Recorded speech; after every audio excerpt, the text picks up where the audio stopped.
நீ சில நேரங்களில் பாருங்களேன், காரணமில்லாத வியாதி வருது, காரணமில்லாத துன்பம் வருது, காரணமில்லாத பிரச்சனை வருது. ஏன் தெரியுமா? உன் நிமித்தம்.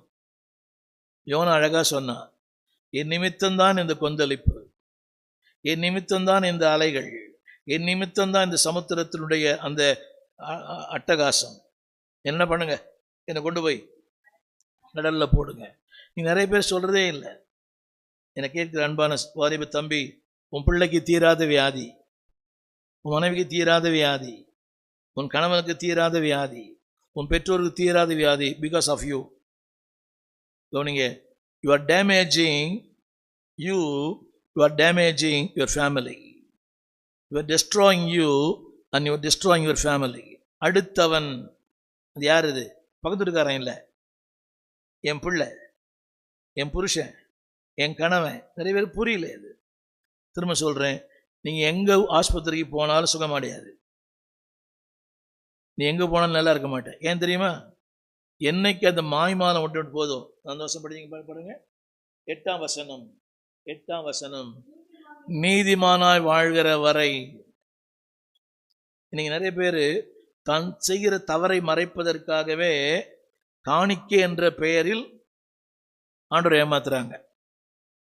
கவர் கொடுத்து, கவர் ஆண்டவர் பார்க்காத கவரா? வெள்ளியும் பொண்ணும் கவருக்கு நான் மயங்கலாம், ஆனால் அவர் மயங்க மாட்டார். அவர் கவருக்கு மயங்குறவல்ல, என் வாழ்க்கைக்கு மயங்குகிறவர், என்னுடைய ஜீவியத்திற்கு மயங்குகிறவர். அந்த வார்த்தை போட்டுல, நீதிமானுக்கு எல்லாம் வரும், ஆனால் விடுவிக்கப்படுவான். 2 வார்த்தை. அதாவது மாய்மாலம் இல்லாதவன் அவன் தான் நீதிமான். நீதிமான் சொன்னா வெள்ளை ட்ரெஸ் போட்டுருக்கிறது இல்லை, புரியுதுங்களா உங்களுக்கு? பிளைனா இருக்கிறது இல்லை. That means no hypocrisy. மாய்மாலம் இல்லை, பேச்சிலே மாய்மாலம் இல்லை, பார்வையில் மாய்மாலம் இல்லை, சிந்தையில் மாய்மாலம் இல்லை, வாழ்க்கையிலே மாய்மாலம் இல்லை. நீ எத்தனை பேர் பார்க்குறல்ல, நேரில் பார்த்தா ஒரு பேச்சு, பின்னால் பார்த்தா இன்னொரு பேச்சு. அதுக்கு என்ன பேர்? அடுத்த வார்த்தை. 9ஆம்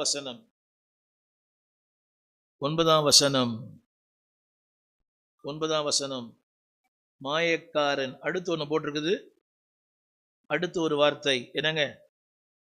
அடுத்து ஒரு வார்த்தை 9ஆம் வசனத்திலே, நீதிமானோ அறிவினால்.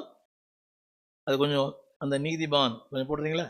நீதிமான், அதை ஹைலைட் பண்ணுறீங்களா? நீதிமான் என்ன பாருங்க, நீதிமான் என்பவன் நீதியாய் இருக்கிறவன். பேச்சிலே நீதி, வாழ்க்கையில் நீதி,